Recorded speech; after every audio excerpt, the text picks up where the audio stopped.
This is the civilization of the Moors, an empire forgotten, who they were, where they came from, and how they remade Europe. They weren't a myth. Scientists, builders, poets, North African Berbers, Arabs, they're Iberian converts, who crossed the straits in 711 and lit a continent still shaking off the Dark Ages. Córdoba, Seville, Toledo, Granada, aqueducts repaired, canals cut into dry earth, citrus taking root, rice taking root, street lamps in Córdoba when most of Europe went dark at sundown, hospitals with wards by illness, libraries that cataloged more titles than some kingdoms had people. But here's what they buried. Follow the paper trail. By the mid-900s, the caliphs of Córdoba fund scholars who copy and translate texts. Astronomy from Ptolemy, medicine from Galen, math from India, refined by algebra. By 1085, Christian Toledo stays Islamic in its libraries. Translators, like Gerard of Cremona, render Arabic manuscripts into Latin, and the knowledge ripples outward into Paris, Bologna, Oxford. At the end of this chain sits a single parchment, 1491's Capitulations of Granada, bearing royal seals that promised Muslim and Jewish subjects their language, faith, and law, promises broken within a decade. The evidence is undeniable. Zoom in, wax seal, the date, the clauses guaranteeing mosques and books. Months later, edicts confiscate both. The truth is hiding in plain sight. You can read Ibn Rushd, Averroes, commenting on Aristotle in Arabic, and then read the same ideas in Thomas Aquinas a century later, reframed in Latin. You can map irrigation channels first engineered under Umayyad rule and still see their bones feeding Spanish orchards today.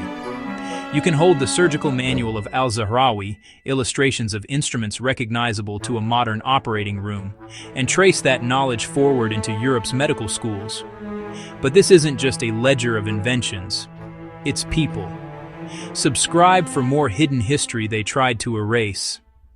Picture a boy in 10th century Córdoba walking under stone arches into a library where a humble catalog lists hundreds of thousands of titles. He copies star tables used to set prayer times and guide travelers across seas. Those tables, brought north through Toledo, helped European navigators refine latitude before the compass ruled the waves. Picture a Jewish philosopher in Andalusian courts, Moses Maimonides, writing in Arabic, then leaving as pressures rise. His thought carried into Hebrew and Latin, stitching intellectual worlds together. This proves the conspiracy, not the wild kind, the quiet one, how centuries of policy and propaganda turned the Moors from architects of Europe's toolkit into a cautionary tale erased from the syllabus. Hear the footsteps. 1492, Granada falls. 1502, conversions forced in Castile. 1609, the Moriscos, descendants of the Moors, are expelled, their farms confiscated, their books burned or locked away in church vaults. Yet the techniques remain, the words remain. Algebra, aljaber, algorithm, algorithm, alchemy, azimuth, zenith, orange, saffron, sugar, azure. Subscribe for more hidden history they tried to erase. So who were the Moors? They were Berber dynasties, Almoravids, Almohads. They were Arab administrators who brought coinage, courts, city planning to Iberia and Sicily. They were Andalusi. What buried truth should we uncover next?